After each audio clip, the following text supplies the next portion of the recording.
Insights, solutions, and networking all come together at RSA Conference. Join a global cybersecurity community at rsaconference.com/ITSP Mag 24. Marco. Sean. How's your connection? Connection is great. I'm on a browser. Is it traveling underseas across over to, I don't know, Singapore maybe, this line? That's direct connection with Singapore. I always have a direct connection with Singapore. It's a great place, I have to say. It's a great place. It's been too long since we've been in Singapore, but we get to meet new friends from Singapore who do some really cool things. Yeah, and this time they're coming to visit us. They're going to come visit us? Well, I don't know if they're coming to visit us, but... well, not us necessarily. They're going to come this side of the world. That's right. And we're talking about the team at SquareX, and more specifically, we have Vivek Ramachandran on. How are you, Vivek? Doing great. Sean, Marco, thanks so much for having me on the show. It's an honor and privilege.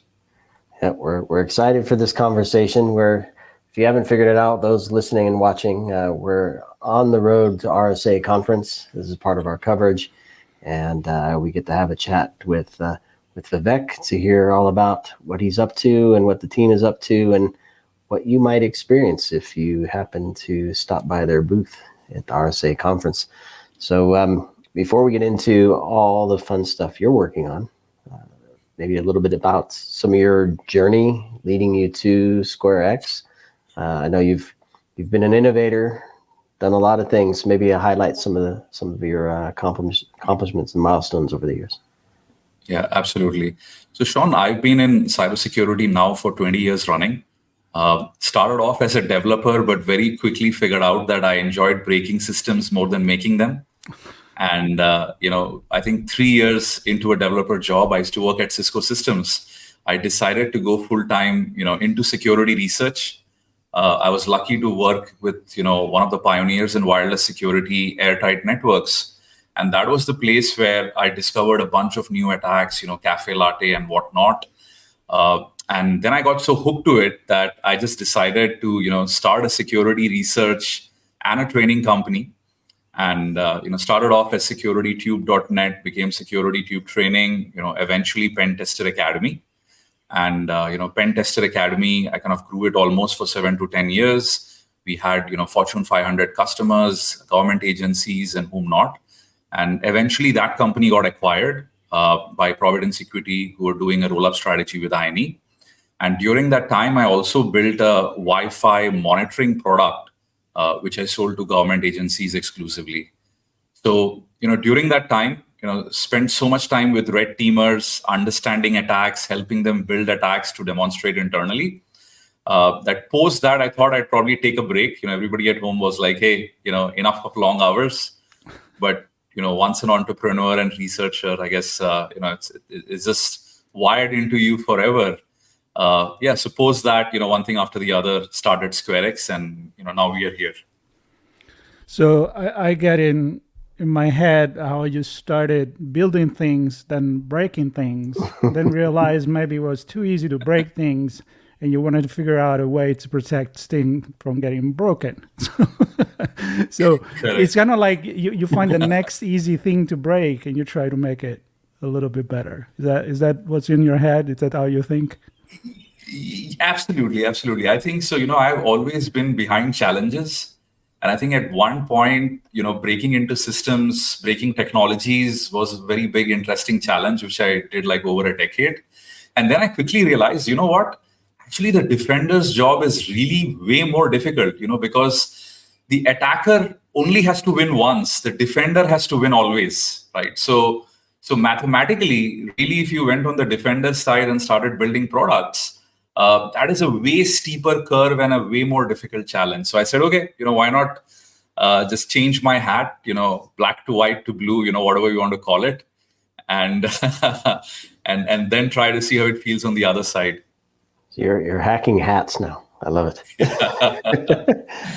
So where does this spirit of innovation come from, and what what led you? I'm sure it's based on experience and conversations and things like that. But how did the innovation for SquareX come to be? Yeah. No, that's a great question, Sean. So I think, when I was doing Pentester Academy, we primarily were doing red team training. And at that time, we used to have a lot of these teams come to us and say, look, we use endpoint security, we use SASE, SSE, SWGs. And I still feel like, we are wide open to attacks. Vivek, could you help us, show demonstrations within the company so that, we could have our, CISOs and, management go ahead and invest in more, people process security, some combination of that. So it was that time that I suddenly saw that when you look at web browsing, for enterprise users, I felt like the security products which were around at that point weren't really good enough, and it was really quite trivial to go ahead and attack enterprise users. So I started looking at it and I said, okay, is there a way to protect? And that is really where kind of the inquisitiveness and the research aspect began. And after selling the company and exiting the acquirer, I spent a good amount of time with a very small team, just looking at the problem, trying to see if this was even solvable. And when I felt we had made reasonable progress, that was the time I, incorporated the company, raised, funding from Sequoia Capital Southeast Asia, and again, here we are. Well, it's good to validate what you're looking at. Of course, that helps. Certainly not just raise funds, but actually acquire customers, and then ultimately the outcome help them, right? If you have the good input from them. What were some of the challenges? So you kind of touched on the threat aspect of it. They deployed a lot of stuff, yet still felt exposed. Was it really tech oriented, the challenge, or were there other parts? Maybe kind of paint that picture for us. What teams are struggling with mostly? Yeah, so I think, what's been happening is over the last few years, if you look at, enterprise secure browsing, primarily people have depended on, secure web gateways, which have been part of SASE and SSE. And really secure web gateways, for the uninitialized is basically a cloud proxy, which does SSL interception. And when that happens, it starts to look at that traffic and see if there are any attacks probably happening against end users. Now, if we look at it, it almost sounds, at least in my humble view, counterintuitive, because you are looking at network traffic and you're trying to infer application layer attacks. So we can already see the huge gap between what you're analyzing and what you're trying to detect. Now, that was also a time when there was a huge push for cloud security and, the cloud scrubbing all your data, malware, everything over there. So I guess everybody just went with it. And cloud security is great for a lot of problems. But what we figured was when it comes to protecting end users online, unfortunately, by just looking at HTML, CSS, and JavaScript traffic, it is just not possible to infer, many application attacks. And now with attackers getting more and more sophisticated, and the bar for writing code has substantially come down with, code LLMs, chat GPT, and whatnot. We've started sensing that, hey, there's going to be a bunch of very big attacks, and unfortunately, existing solutions aren't equipped. On the other front, people have also relied on endpoint security, right? So it's either the cloud guys or the endpoint guys. And Sean, Marco, what's unfortunate is endpoint security solutions primarily look at file and process to decide if something is an attack. And they have absolutely zero visibility into what is really happening in the browser. So, an endpoint security solution, if one of your users was targeted on LinkedIn, with a message and a malicious file, and he ends up downloading it, what endpoint security just tells you is, hey, Chrome was used to download a file. That is it. Now, you absolutely have no clue. And we all know what happens when you finally go to the employee and say, hey, this malicious file, where do you get it from? Right? People don't remember, or, even if they do, they flat out deny. So these were all the challenges where we felt like, attack, I think the whole attribution of how an attack happened against one of your enterprise user online That is currently almost impossible to do. And that is a very big challenge that enterprises face. It's almost hard to believe that we haven't thought about that earlier. Because I'm thinking a metaphor to say, usually it's said, cars, security, one thing and another. And the only thing that come in my mind is the browser. It kept coming back in my mind. The browser, that's where everything happened. That's the way you get the social engineer. That's where you get access to your email. That's what it's, Sometimes you have to look at the things that are more obvious, I guess, and we don't. Exactly. And Marco, my hypothesis there is what happened is in between there was such a massive push to the cloud that people just stopped thinking about things running on the endpoint and felt like, the cloud is going to do its job. We're going to filter everything that goes in and out from these endpoints, and that is good enough. Absolutely forgetting that there are entire attacks which can just live and die within the browser. I mean, you don't need to now download a piece of malware which steals credentials by installing on the host. You could just end up installing, one of these chat GPT extensions, and that can just steal all your credentials right there in the browser as you interact with websites.